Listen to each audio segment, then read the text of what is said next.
This will be a bit more brief than the previous two, as I want to keep this game updated so you know I'm still working on it and that this isn't turning into another 10 years later and it's still unfinished scenario. So while the original story I made has been adjusted, refined and implemented into the game, I have realised the game would benefit from having a post-game story, as there was some stuff left unexplained or unexplored that, without a post-game, would have been left as loose ends, and I don't want any of those. So I'm currently working on implementing that. The maps are done, the gimmicks for certain dungeons are done, the plot's laid out. All I need to do is implement the story of Book 4. I'd also been messing around with battle systems. I tried active time battles, but one of some random dev's plugins made it break. Like, it works fine at first, but if you hit retry, the gauges would fill up, but nothing happens. I then tried a press turn battle system, which would have worked so well were it not so restrictive. Basically, I had two mode options.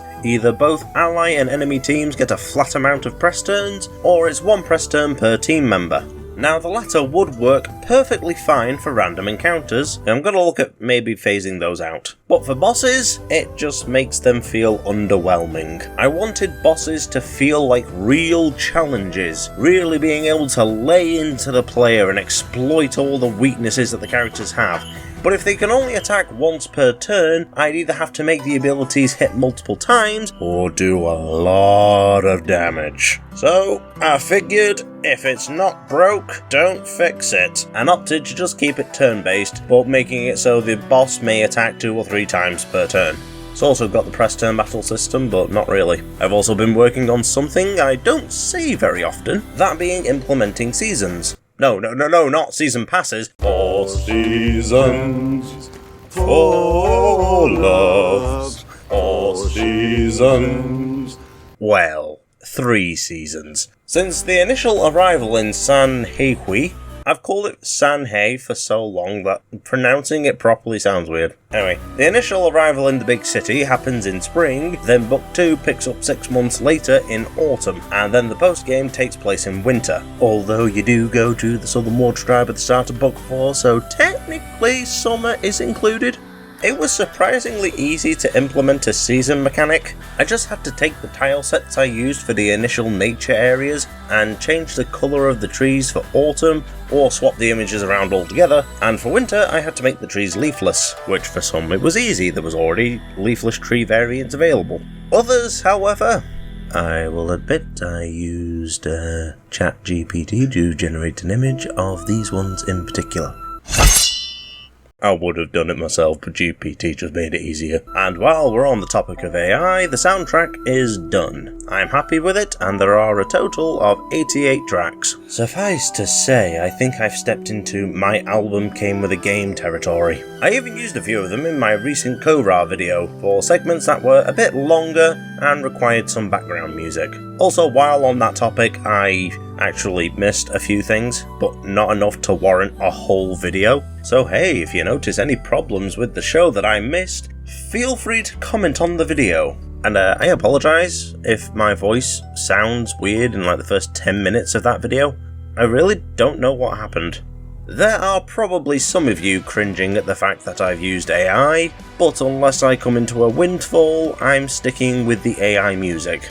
I have spent, and I am going to be spending enough money on this game as it is.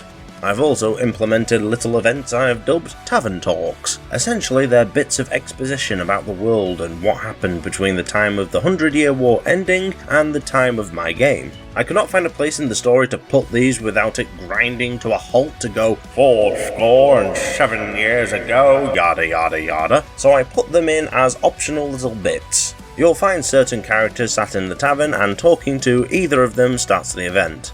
You'll also get some XP points, a little bit of incentive. Those are all the main things I've been working on. There's also smaller things like editing maps or full-on redesigning them, trying to balance the game, experimenting and implementing plugins among other things. This game is likely going to be finished sometime next year. Initially I was hoping for end of the year, but having done the calculations on how much art pieces are going to cost, Getting it done by the end of the year is a pipe dream and a half. It's taken me nearly 3 years to get to this point. Initially, this game was going to be like traditional RPGs with a big overworld, making it so you could explore the 4 nations. But when I was working on that version of the game, my computer locked up. Just completely frozen.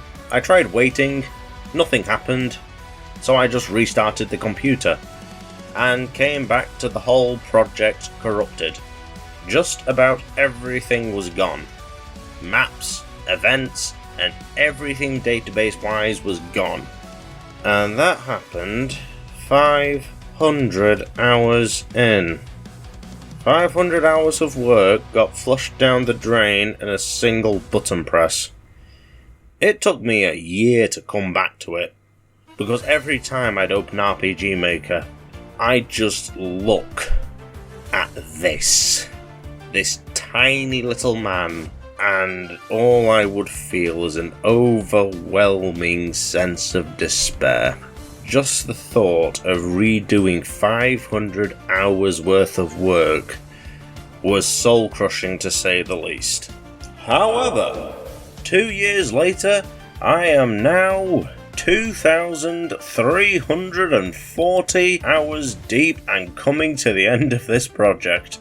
And before anyone asks, yes, I have been keeping a backup of the files this time. Speaking of which, I should back up my game. And you, if you've got something important, back it up.